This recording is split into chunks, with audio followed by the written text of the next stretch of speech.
Coming up in this episode of the KickCast, a wallet that is chargingly slimming, a fishbowl that takes care of itself, and some Crowdiculous projects. So sit back and relax. It's time for the KickCast.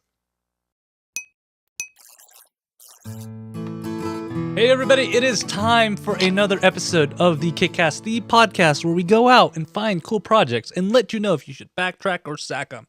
I am Ktdata, and joining me is a man who loves to dream and is, succeeding in all the world.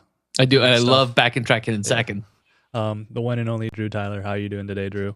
Hey everybody, I'm doing very good. I'm very good. Yes, we are the backer trackers and sackers of the world. Yes, so if you guys have not watched this before, that's what we do. So you can find cool Kickstarter projects. You also can learn cool tips and tricks on how to make a successful Kickstarter project. I know. We've been looking at these for over... How long? You and I have been doing it for over a year. And I think we're almost... The show's almost 3 years old now, I think. So we kind of have a pretty good idea when it comes to crowdfunding, what flies, what doesn't, and why it doesn't. So this is fun. In fact, today I'm excited because one of our segments, we're just doing a whole segment of Crowdiculous. Crowdiculous. I love that name. Things that just didn't go or shouldn't have gone. So this is fun. I'm ready. All right. So before we jump into the meat of the projects, let's do some news. And there's a bit of it. There's a little bit of news going on today. So, Drew, one of the nice things about doing this show for so long is that we cover projects. Sometimes they don't go as planned, but they always come back. There are many that have come back, surprisingly. So do you remember way back in episode 29 about the coolest? Which is nearly 20 episodes ago, which makes it almost 40 weeks ago. Is that right? Yeah. 7-8 months? Yeah, we're talking like months. December. Yeah. When this project ended. I do remember the coolest. I can't remember how kind we were, but I remember thinking, wow, do we really need all this stuff in a cooler? Because remember, this is the one that has the sound box, the phone charger, the blender, all of that stuff is inside this cooler, and it didn't fund. And I believe it was a modest goal of couple of 50,000 or something the first time around.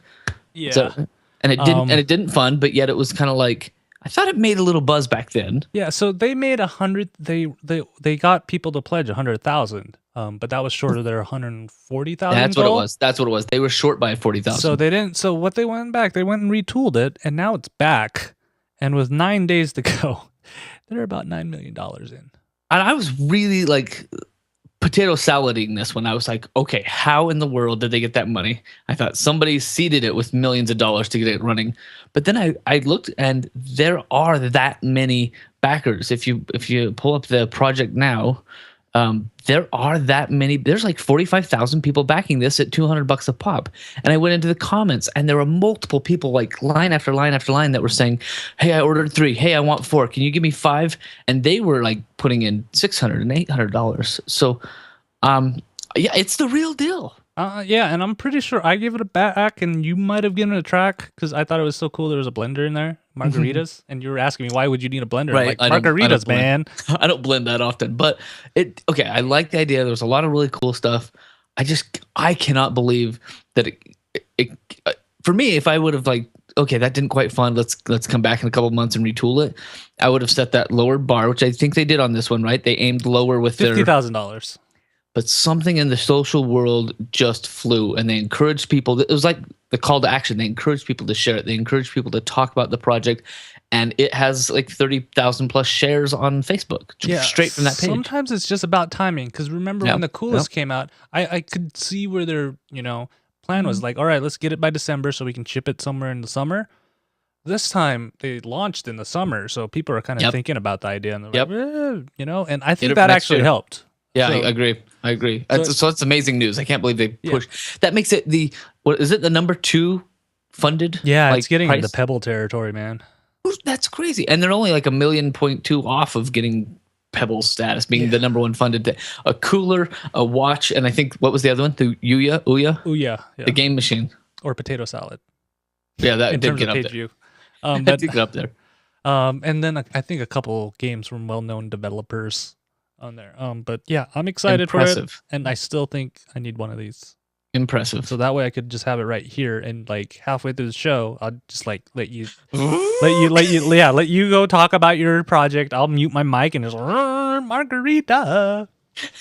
I'll pull up my root beer milk and I'll be like, "Hey, cheers! Here we go." Don't you think that That's some brilliant. people may say that would make the show a little bit more interesting, having a little alcohol in KT's system? Yeah, I'll back that.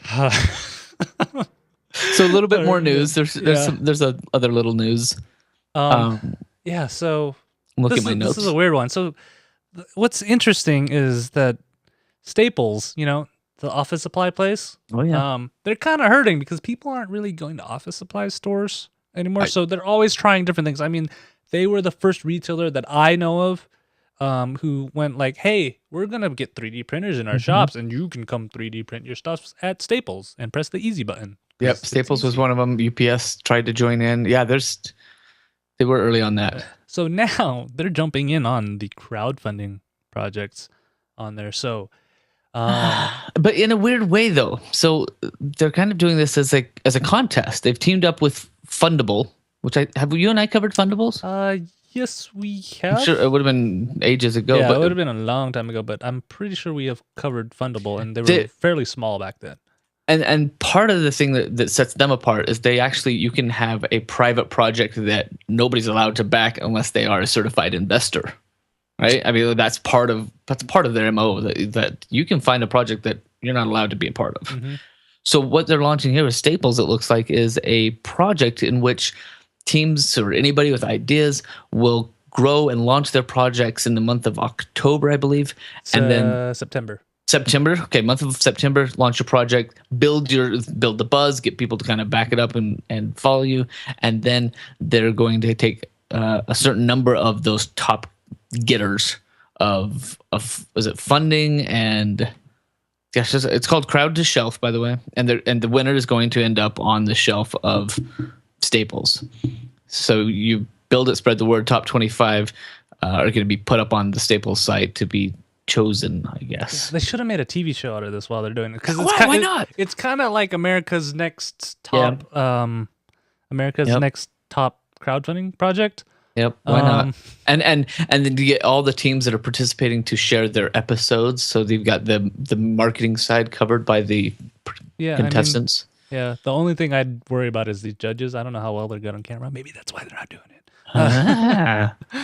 They're all a bunch of white guys. Interesting. Older white guys. Older. Yeah. There's like one or two guys with their own head of hair. Yeah. So what do you think about this? What is your takeaway on crowdfunding, contesting?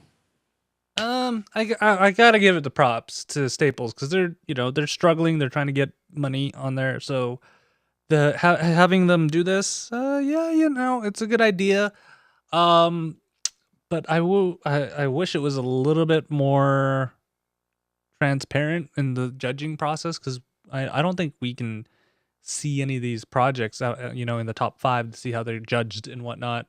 And the other thing is like, is this really going to pull people into Staples to buy their product? I mean, yeah, we run my day job's in a startup company, and we don't really go to office supply stores to get our office supplies. And I know the big companies, they just get it delivered to them. So like, is this something that would draw you in to go into a Staples store if that's the only place to get it?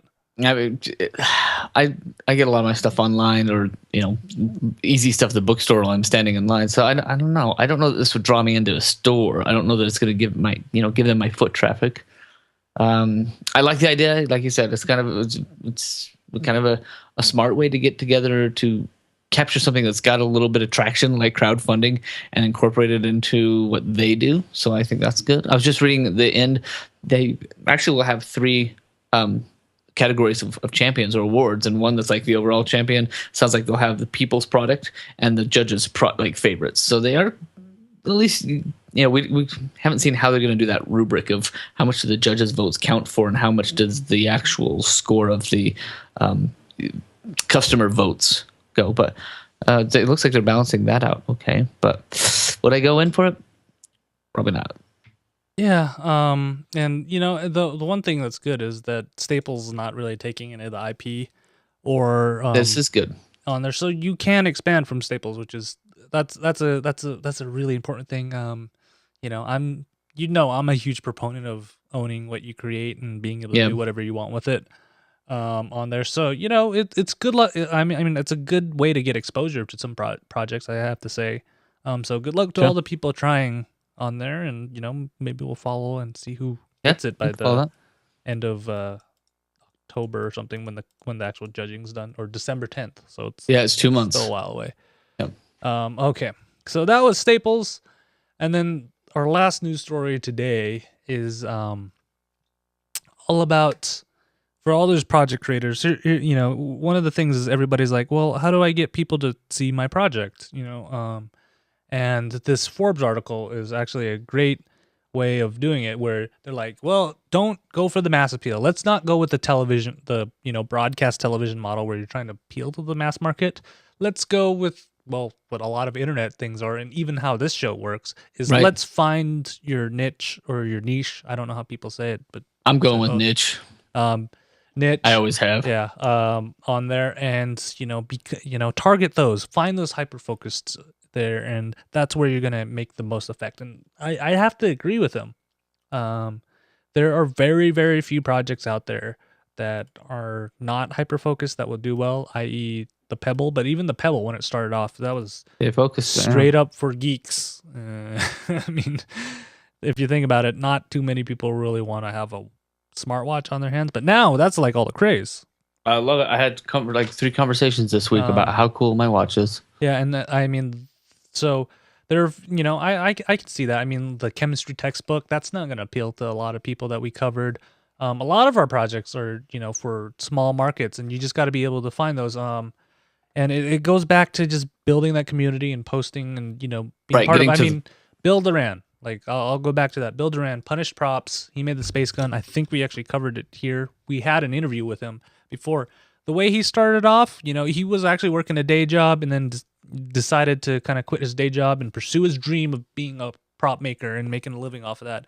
And when he did, he would always be posting on forums, talking to people, building a community. Now he has a pretty solid following.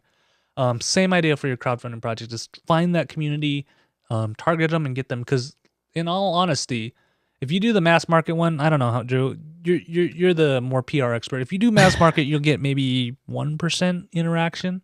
Yeah, exactly. It's hard. It's like that bird shot, trying to get that, whatever your idea is, to hit the big amount, and you don't get the response because people are, you're competing for somebody's, something that they don't need or something that somebody else is going to fulfill. Whereas this article, as you were saying, really says target it, narrow it down. If you have a product for cat lovers, find those 1,000 people who love who love cats and love your product. So find that intersection that you already know how to get to.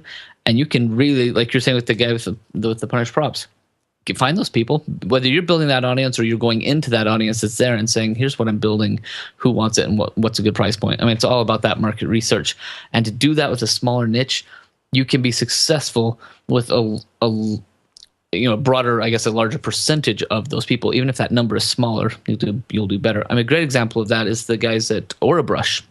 Not really crowdfunded, but the idea that somebody says, I don't know, you probably know this story, but a guy went into a marketing class at a university and said, I have this tongue scraper and I think it's pretty cool. Will you guys, figure out if we can sell this on the internet? The class went and did some research and figured out that, only 7% of people are going to buy a tongue brush on the internet. They took it back to him and he was kind of bummed and like, okay, yeah, that's too bad. And one guy out of the class stepped out and caught him after class basically and said, okay, 7% on the internet, that's actually a pretty good sized number. Are you sure you don't want to try and tackle that? That's where they put all their money into little YouTube videos and kind of launching it. Now AuraBrush is huge because they understood the content side of things, but that's more of the campaign. But that idea, right? If you have a small niche, you have a greater chance of grabbing that larger percentage because they're targeted. And they'll probably even be more loyal to you too and want to spread the message because they believe in it. I mean, you see how I get excited about some of these projects, and I'll go tell everybody about it. Yep. So that is a good article because it's just kind of like what we do. A consultant. It's about a crowdfunding consultant who knows this stuff about crowdfunding, and they do a nice interview with him in that article. So find that in our show notes and go and watch that. All right. So, let's jump into our first project. And I got to ask you, Drew, do you have your wallet on you? I do. All right. So show the world your wallet. That's my wallet. Is it? Yeah. Okay. It's almost George Costanza wallet. I mean, and it's not supposed to be. It's my phone wallet, and this is supposed to be like super, super thin. It is not super, super thin. Yeah. I'll admit I have a George Costanza wallet. What's another issue you have, especially at conventions? I mean, our phones right here. Like, yep, one of these lasting a whole day when you're out, never going to happen, right? So no, I can't get past 2 p.m. Yeah, what happens when you need to make an emergency call? You need to call your wife or something. Say you got a flat tire or something blew out somewhere and you're stranded. There have been times when I've actually stayed in the office an extra 15 or 10, 20 minutes, extra time to make sure my phone's just enough charge to get home. Mm-hmm. So our first project is actually a solution for all of these, and it is called the Charge Wallet. So the Charge Wallet is actually a carbon fiber wallet with a built-in power bank. You heard me right. There's a built-in battery on this wallet. But it's still a minimalist wallet, which I think is brilliant. It's still built to be a couple of cards, and phone combined together, but with a battery. Oh, and it's great. So it's expandable, so you can put up to 10 cards in there for somebody who has a lot of cards. I have a lot of cards. In fact, I just got a new one. Can I show it to you? Let me show it to you. It's pretty cool. It's my new one. Ooh, Lego VIP. Yeah, Lego VIP. I get down there once a month, but I'm still carrying it around with me every day. I'm proud. Yeah. So it has that. It has a removable money clip if you want to be a baller and show off your Benjamins on the side. Me, I show off my Washingtons on the side. I wouldn't have a money clip on there. And then it's also, so supposedly I didn't have time to check this, but supposedly the carbon fiber is RFID blocking. So that way you don't have, you can, for those cards that have those prox chips on there, you can make sure nobody's trying to steal your information or making you do a fraudulent transaction at that time. And what I think is great, it has a built-in, you heard me right, built-in micro USB and lightning cable in there. So you don't have to carry around an extra cable for this battery, which is great because Drew and I know you do it. I do it too, where you got the cable sticking out of your pocket while you're walking around because your phone's charging on your external battery pack. Yeah, and my battery packs have been so big that I would have to put one of my the pack in my front pocket and the phone in my back pocket with the cable. Like it looked like one of those chains, or gangster chains. Oh yeah, because I had to change. I was charging and walking at the same. I do that all the time. I've done it all the time. So yeah, and it's only 8.5 millimeters thick, which is if you don't have anything in it, that's how thick it is. It's not going to fully charge your phone. It has 1,020 milliamp batteries. That's more than enough to get your phone back up if you need to make an emergency call or something. Almost a half charge. It's enough to do what you need to do. Yeah. I don't know, Drew. What do you feel about this? I never thought we'd do a wallet on this show, but we're doing a wallet. When I first started crowdfunding, somebody told me wallets always fund. Wallets and something else always fund. Pens, maybe that's it. Yeah, pens. Maybe it was you. No, it's true. Wallets always fund. This one is unique because it combines that minimalist wallet, which everybody has tried to replicate and duplicate, and we've seen a lot of them, and it combines that with the need for a charger and cables. This is back for me. I think this is a brilliant idea. It's at the right price point. We're talking about around what, 55 for the wallet and the charger. It's about 55 Canadian dollars. Yeah, it's Canadian dollars. But that's about what you would pay for a phone charger of a larger size. That wouldn't fit. So I love the slimness. Yeah, and he, and he's delivering in November, so that's pretty short on there. So he's almost ready to go. And I love how his $1 level is like already have too many wallets to justify a new one. He's like, yeah, we get it. There's a lot of wallets out there. Well, help us. But yeah, you can help us out there. For me, it's a track just because I'm not that much of a minimalist wallet kind of person on there, but that's just strictly... You like your Costanza? Yeah, I like opening and folding, but we'll see if this changes once my coin ships. I heard that it is close, right? Yeah, it is getting really close. So, maybe I'll fall in love with a coin and I'm like, oh, I only have 3 cards in my wallet. Why do I need a nice folio one when I can get this? So, the coin, we've been waiting for that forever. Oh, yes. And have you gotten one? I've ordered one, or two. I think they're on their way. Ooh, fancy. Well, not on their way, but we did get an email within the last week that said, "Hey, we're still going strong, and you should be seeing something from us next week to tell you when you're getting." So yes, so I'm excited for that, and so it's a track for me just because I'm weird and I'm a nerd like that. It's all right. On there, so that is the charged wallet. Okay, so we've kind of tackled the issue about our phones. And then I know you have a dog, Drew. I do. I have the cutest little white dog. Got a bath today, so she's even cuter. Yeah. I don't really have a dog or a cat or anything. Well, I'm allergic to cats, so that's why I don't have a cat. Don't have a cat. I'm busy as is. I feel like I would be doing a dog a disservice. I have 2 butterflies. Yeah. I've been raising 2 monarch butterflies, and one of them is about to hatch, so I'm pretty stoked about that. Does that count? They're awesome to see the chrysalis, and one's about ready to pop out. Yeah, that means I have to go find those, right? Right. And I have to eventually let those go, right? Yeah, so I actually went out and found the caterpillars and caught them. Anyway, that has nothing to do with what our next project is, but getting there. Yeah, so all those pets, I kind of do want a pet, but me and my busy life and stuff, it's hard for me to take care of a pet. But our next project may be a solution for this, right, Drew? So much companionship, so much. The next one, I think to a degree, it at least takes the dirty work out of having a certain pet. Ooh. So what we're talking about here is the Avo. This is a really good-looking, self-cleaning fish tank. I'm a big proponent of hydroponics and that idea of recycling and using things. This is a fish tank that has no filter. No filter. It has a filter. It has no filter cleaning and no water changing. Right now, I have a little beta fish that I got from my middle bean about mid-April.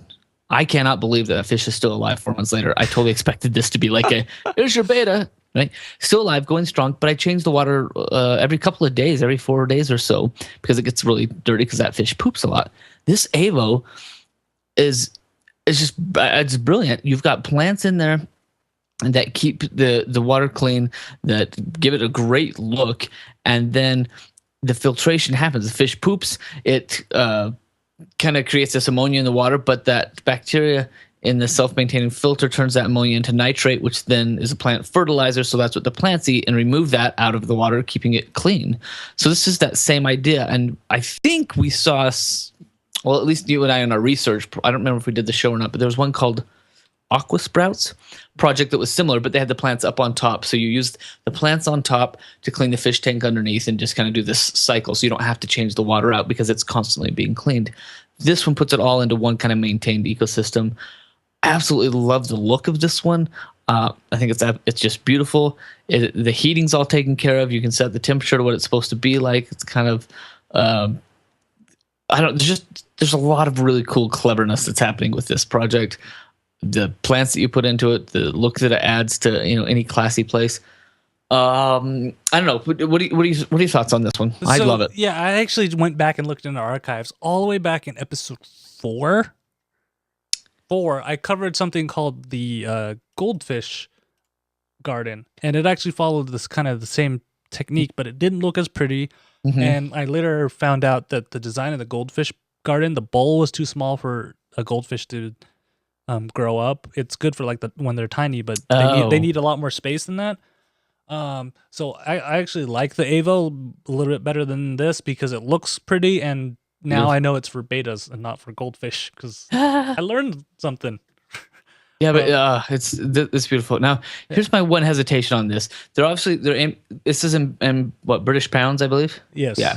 So they're looking for 100,000 British pounds. They're about 35,000 right now, 200 backers. So I think as traction, they've only got 2 weeks left to go. So I'm hoping that they get there because I really want to see this on the market eventually. For me, the thing that gets me is that you were looking at close to... That's about $400, isn't it? Yeah, $415. Yep.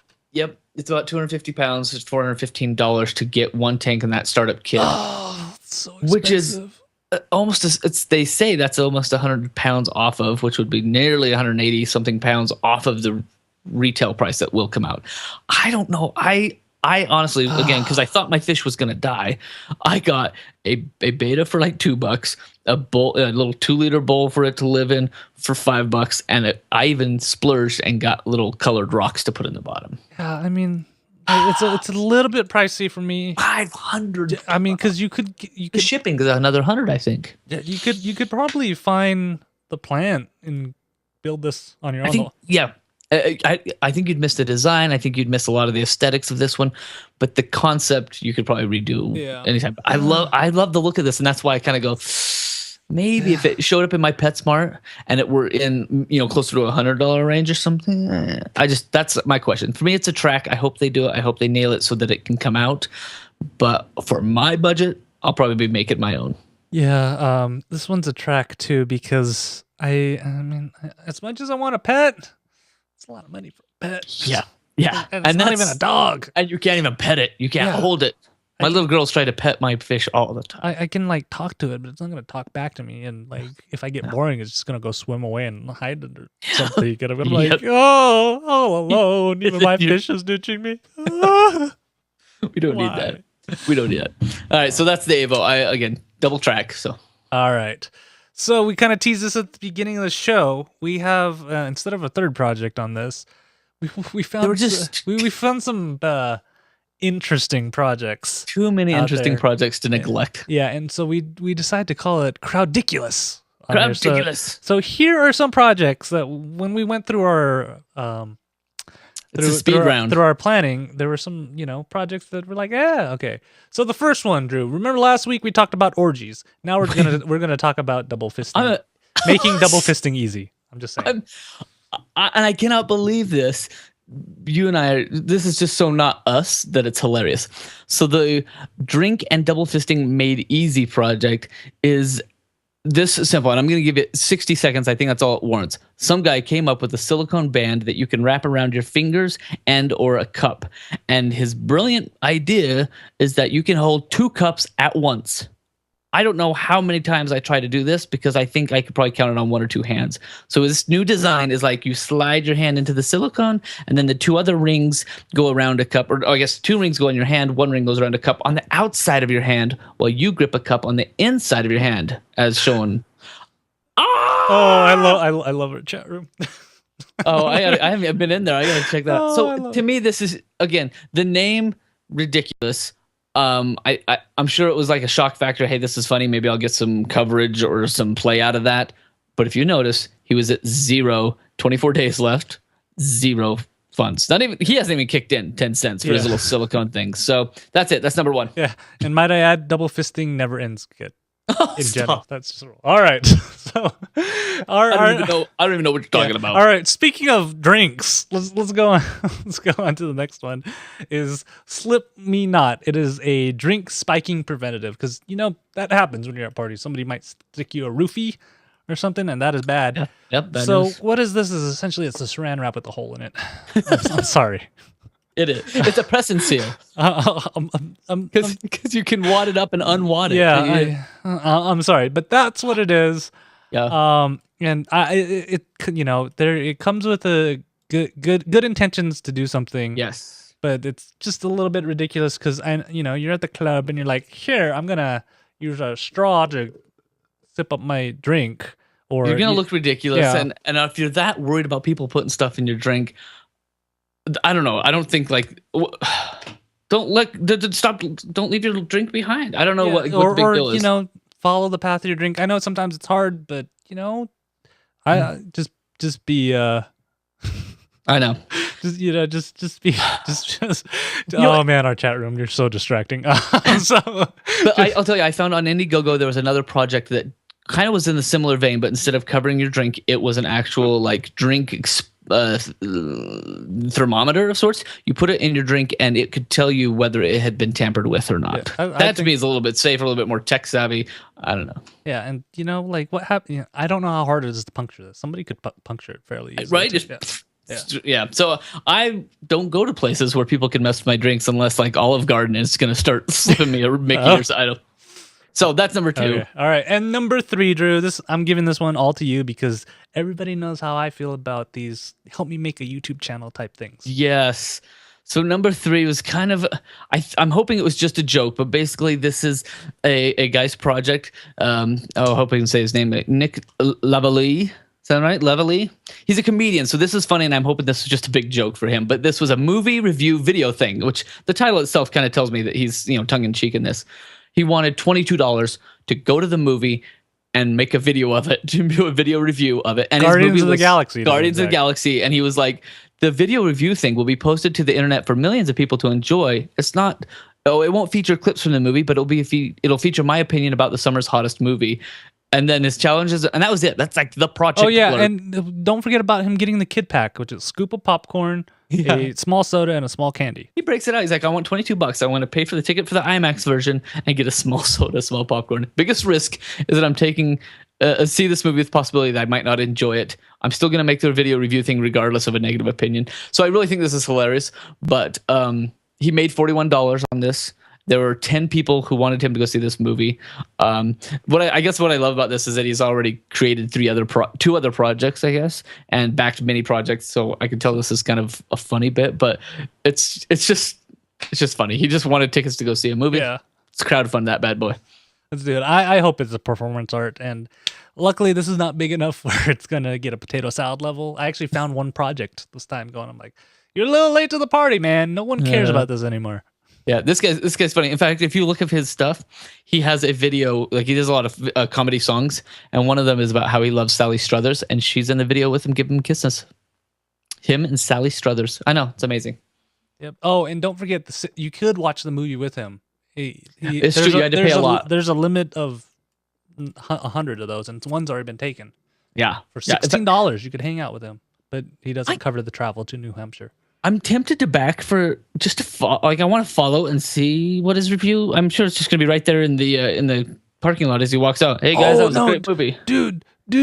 We should back the dollar, and he'll call us, and we'll have him on the show. And thank you for making the movie video reality a thing. Oh, he will deliver that this month. That'd be great. I'll get you to the movie, Nick. I'll get you there. Anyway, I part of me hates these types of projects from that kind of fundamental. This is a good, this is what crowdfunding is, and the other part of me is like, okay, that's funny. Way to go. That's awesome. Yeah. So Crowdiculous. So these are the Crowdiculous things, and sadly enough, it is the end of the show. Where did the time go? And we even give you a bonus 2 projects on this one, if you think about it. Lucky dogs. Yeah, it's bonus episode. So hopefully you guys enjoyed. If you have any crowdfunding projects you want us to talk about, please send us a email at kickcast@ktdata.net, or you can find us on the interwebs, on the Facebooks. Hit this button right there, facebook.com/kickcast, or you can find us on the tweeters on there as I knock stuff over. You don't have a whole lot of room, so it's cool. You can find the show at KickCast. Or you can find Drew at Night20, or myself at Ktdata, and we love talking to you, and we'll respond to you fairly quickly on there, unless my basement floods. Right. No, I've done a lot of good consulting on Kickstarter videos specifically this last week. People saying, I'm about ready to launch this, take a look, and I'm happy to watch it and say that's great, or change that because it doesn't work. And if you're watching this and you want to say, hey, I want to get the next episode of the KickCast easily, make sure you hit the subscribe button. It will get delivered to you, and you'll have our voices and maybe our faces on your screen or in your ears. I can't think of a better place for us. Auto-magically on there. Drew, do you got anything to plug before we go? No, just if you're in the live stream, stick around. We're doing a little big cast after this. If you love video gaming, always check us out at littlebigcast.com, which is part of the Ktdata network. That is what I love. Yes, good times on there. Like I said, check out ktdata.net. You'll find all things geek and cool stuff, and we'll be launching a new podcast next week. With my cousin Jane, and everybody loves cousin Jane. All right, guys. Our next episode will be where's that line? And I didn't fill that out. Will be 2 weeks. 2 weeks from now, which is it still August? 6th? Does that sound about right? September 6th. Yeah, September 6th. No. That's a Saturday. Before the 2nd. September 2nd. Okay. That's all right. Yeah, let's go with that. We'll go with that. September 2nd. We will see you guys there. Make sure you guys pay attention. ktdata.net.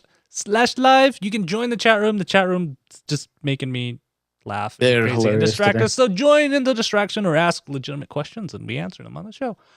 So guys, hope you guys enjoyed it and we will see you in 2 weeks. So bye-bye.